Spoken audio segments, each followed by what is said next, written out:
So this is a continuation of the 5.3 lecture on diagonalization. And we're going to move on to the next exercise on page 4 of the handout. Determine if this matrix A is diagonalizable. And for us, the way we determine that is, the question is, can we find, since A is 3 by 3, can we find 3 linearly independent eigenvectors?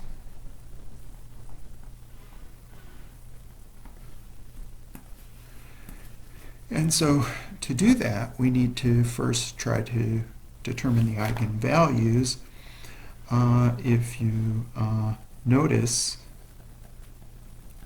that A is a triangular matrix, so the eigenvalues are on the diagonal. So my eigenvalues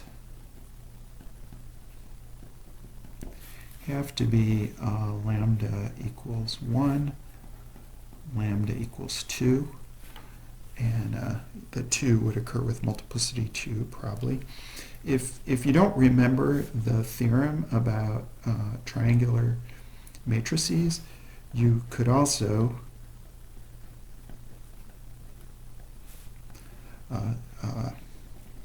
check the determinant of A minus lambda I, which I think is going to come out to be 1 minus lambda 2 minus lambda squared. And so you could just find the characteristic polynomial and solve the characteristic equation. But it's okay if you use this shortcut here. So we have to look for an eigenbasis for each eigenspace. I guess we're going to calculate the eigenbasis for each eigenspace, and we can do these one at a time. For lambda equals 1, A minus 1I is going to be the matrix 0, 0, 0, 1, 1, 0, negative 3, 5, 1. And so we would have to solve the homogeneous equation A minus 1I x equals 0. And I think I'm going to leave that detail to you. The reduced augmented matrix for that system turns out to be 1, 0, 0, 0, 1, 0, negative 1/8, 1/8, 0, 0, 0, 0. And so that from that you can see the general solution to the homogeneous equation is going to be 1/8 x3 negative 1/8 x3 x3. And now, so these vectors look like x3 times 1/8 negative 1/8 1. It's okay to get rid of fractions here. I can set x3 equal to 8 to get see, I'll get 1, negative 1, 8 as my basis vector. I guess it doesn't really matter here. I don't know why I went through that trouble. But what we see is that the eigenspace, the lambda equals 1, eigenspace has dimension 1. There's whatever vector you happen to use for your basis vector, whether it's 1/8, negative 1/8, 1, or 1, negative 1/8. There's only one basis vector for that eigenspace. And then we got to move on to lambda equals 2. And look at a minus 2i, and a minus 2i is going to be negative 1, 0, 0, 1, 0, 0, negative 3, 5, 0. And again, you got to solve the homogeneous equation, a minus 2i x equals 0. And my reduced augmented matrix here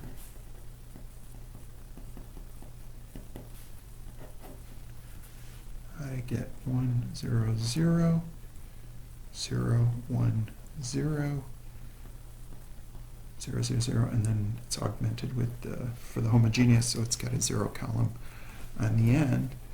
And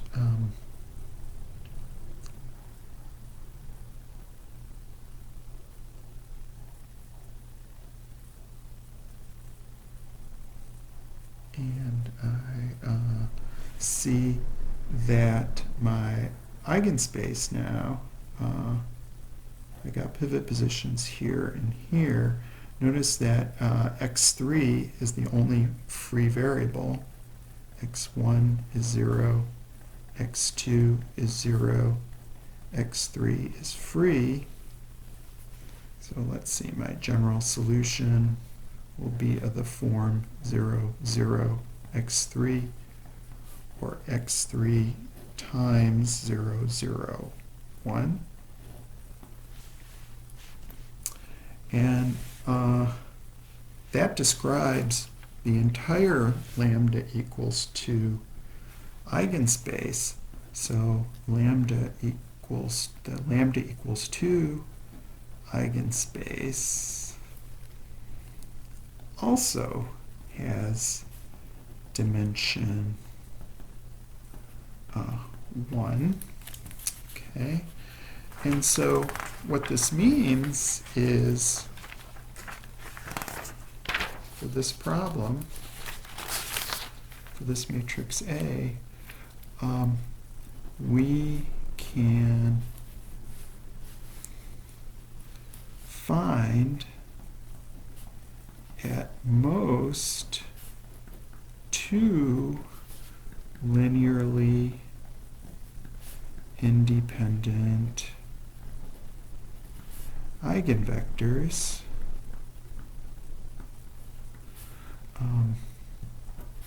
one from each eigenspace.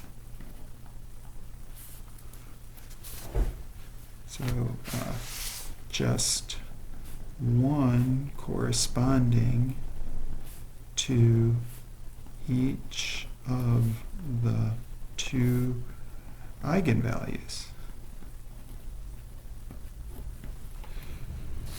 So back at the beginning, I asked this question: can we find 3 linearly independent eigenvectors? We can't.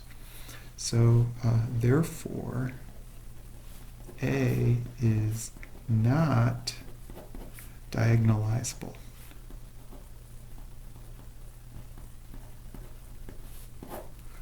Okay, so there's not 3 linearly independent eigenvectors. And so we're actually through. It's not diagonalizable.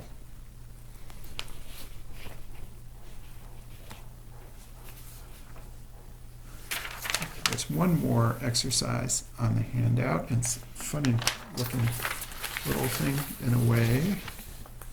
Just diagonalize this matrix if possible. And I just said note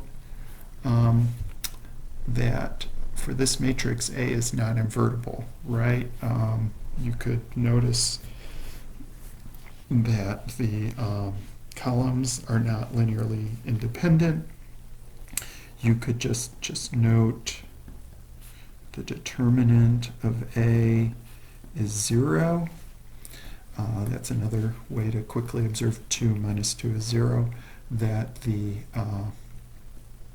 matrix A is not invertible, but we can still try to diagonalize it. So we might be able to find 2 linearly independent eigenvectors even though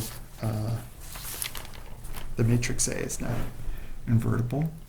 So we know lambda equals 0 must be an eigenvalue, right? Because that's lambda equals 0 is an eigenvalue for any non-invertible matrix. So I guess I could say since A is non-invertible.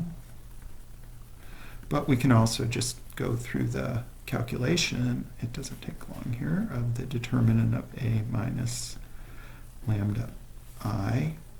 So we get 2 minus lambda, 1, 2, 1 minus lambda, or 2 minus lambda, 1 minus lambda, minus 2. So I'm setting up the characteristic polynomial here. I got 2 minus lambda minus 2 minus 3 lambda plus lambda squared minus 2. I think I get lambda squared minus 3. Lambda is the characteristic polynomial. And so if I set that equal to 0, I get, of course, I get lambda times lambda minus 3 equals 0. So lambda equals 0, lambda equals 3 are the eigenvalues.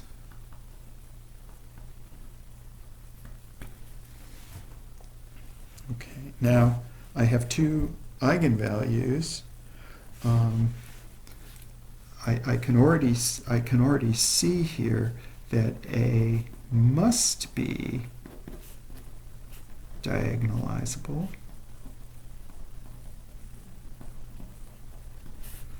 since each eigenspace must have dimension at least 1, and so there are 2 linearly independent eigenvectors, because eigenvectors corresponding to distinct eigenvalues are linearly independent, right?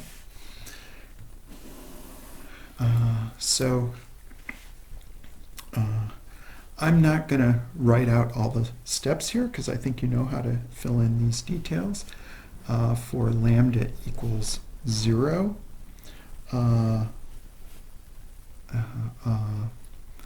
basis for the eigenspace is negative 1/2 1. It actually is a one-dimensional eigenspace, so there's just one basis vector. For lambda equals 3, basis for the eigenspace is going to also be a single vector. You can verify this. 1, 1 will work. And so now I'm going to go through that process we did in that long problem in the part 1 video for this section. We can define our P matrix to be a matrix with these eigenbasis vectors as columns, -1/2, 1, 1, 1. They got to be linearly independent, so P must be invertible. My diagonal matrix D is going to be a diagonal matrix with the eigenvalues on the diagonal, so I know those positions are 0. And now I just got to make sure I don't get 0 and 3 backwards, right? So 0 eigenvalue has to be in the column that corresponds to its eigenvector, so right there. If I interchange the two columns in P, I could interchange the two eigenvalues in D, and that, so that would work just as well. So there's no rule about which column comes first in the matrix P. There could be other choices of P, and that's basically my diagonalization right there. There's the P and the D matrices. But now, if we want to check our answer, we can calculate AP, which is 2, 2, 1, 1, -1/2, 1, 1, 1. Calculate that product. AP turns out to be 0, 0, 3, 3. And then I can also calculate PD, just to verify. P -1/2, 1, 1, 1 times D, 0, 0, 0, 3. And you can see, you're going to get a lot of zeros here. And these come out the same. So that checks out. And we're through with this section.